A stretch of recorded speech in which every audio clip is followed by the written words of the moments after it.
literatura.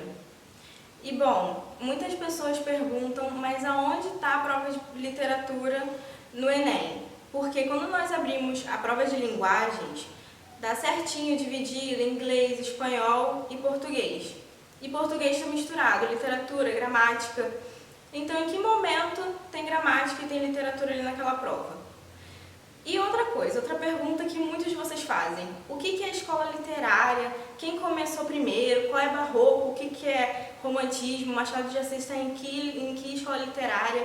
E bom, eu vou explicar para vocês tudinho no decorrer do ano, cada uma das escolas literárias, ok? Bom, mas a princípio, para começar, de introdução, nós temos que entender o que é literatura, o que é essa palavra, que conceito é esse que muita gente fala, certo? Bom, então vamos lá. O primeiro conceito de literatura é o segundo Homero, e ele diz assim: a literatura seria uma imitação ou representação da realidade mediante as palavras. O filósofo dividiu a literatura em 3 categorias ou gêneros clássicos: o lírico, o épico e o dramático. Bom, vamos por parte então. A literatura ela é uma imitação ou uma representação da realidade, ou seja, o que o indivíduo vai produzir na literatura, na sua forma de expressar, vai expressar também todo o seu ambiente, toda a sociedade que ele vive, porque a sociedade, o seu país, os valores daquela época formam a identidade dele, né? Formam a identidade de cada indivíduo. Então, a forma que ele vai se expressar exprime também sua realidade ao seu redor, certo? Bom, e Homero diz que é mediante as palavras, mas o Homero ele foi o autor da obra da Odisseia e da Ilíada. E, primeiramente, a Odisseia e a Ilíada eram obras orais, elas foram oralizadas. A princípio, elas não foram escritas. As pessoas primeiro ouviram essa história para só depois lerem ela, como nós hoje em dia, certo? Nós lemos a Odisseia e a Ilíada, mas primeiramente, a princípio, eram orais. E bom, então sabemos que a literatura ela não só é escrita, porque o texto em si ele é multifacetado. Ou seja, o que é isso? Ele é diversas formas. Ele é em forma de canção, é em forma de poema, em prosa, orais. Então, por isso, na prova de literatura do Enem, vocês vão ver diversas literaturas, desde pinturas, como as pinturas rupestres. E o que são as pinturas rupestres? São aquelas pinturas que faziam nas cavernas, e vocês pensam, aquela sociedade, aquelas pessoas exprimiam a realidade delas dessa forma, certo? Mas não eram em textos. E aí não eram literaturas? Só por isso? Não, por quê? Porque eles exprimiam a realidade deles, certo? Eles contavam uma história. Essas pinturas contavam histórias. E então também cai na prova de literatura pinturas e esculturas, todo tipo de arte. Então vamos ver outros conceitos de literatura. Bom, um outro conceito seria: literatura é expressão do pensamento do indivíduo de acordo com o período histórico em que vive. Ou seja, que ele já abrange mais, né? A literatura é a expressão do pensamento, então é qualquer forma de expressão.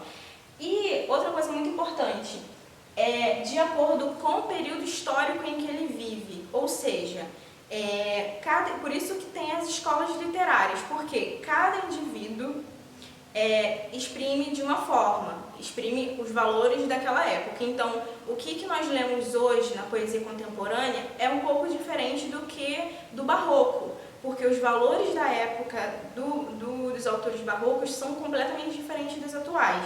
Então, muda também por isso, por conta do recorte histórico. Ou seja, literatura e história estão totalmente ligadas uma na outra. É muito importante a gente entender o contexto histórico para aí sim entender o porquê que aquele autor escreveu daquela forma, o porquê que ele usou aquela metáfora e etc. Certo? Então, caímos no conceito de escola literária. O que é a escola literária, que muita gente fala, certo? Bom, as escolas literárias são as diferentes representações literárias de um determinado período histórico, que é isso que eu acabei de falar. Cada sociedade tem o seu período histórico diferente. Então, elas têm uma forma de se exprimir diferente, certo? De se expressar, perdão, diferente. Então, as escolas literárias fazem esse recorte histórico e o recorte da literatura e das artes daquela época, de cada determinada época. E, bom, qual é a ordem, né? Que muita gente pergunta. Então, o que vem primeiro? Onde o modernismo fica? Qual é a data de cada um? Então, aqui nós temos um mapa para vocês tentarem se orientarem um pouco. E o primeiro é o trovadorismo. E aí você pensa, o trovadorismo é na Idade Média. O Brasil ele foi descoberto em 1500. Aí onde que estava essa literatura? Onde essas escolas literárias existiam? Bem, na Europa, a Europa já existia, a França já existia, Portugal já existia, então o trovadorismo, o humanismo aconteceram lá, primeiramente aconteceram lá. E o trovadorismo foi o quê?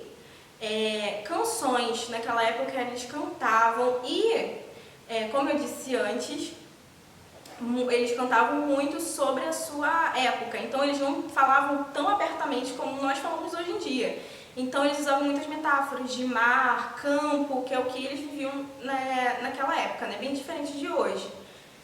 E também temos o humanismo, e esse período ele marcou uma transição, né, entre a Idade Média, saindo da Idade Média, e aquela ruptura de tirar o teocentrismo, né, Deus acima de tudo, Deus no centro do mundo, e passando para o homem no meio de tudo, né? Ele o homem como o centro de tudo. E aí já vai outra ruptura, ou seja, mudou os pensamentos, mudaram as formas de expressão, mudaram os valores, novamente mudou a literatura e a forma com essa literatura, né? Como as pessoas se expressavam.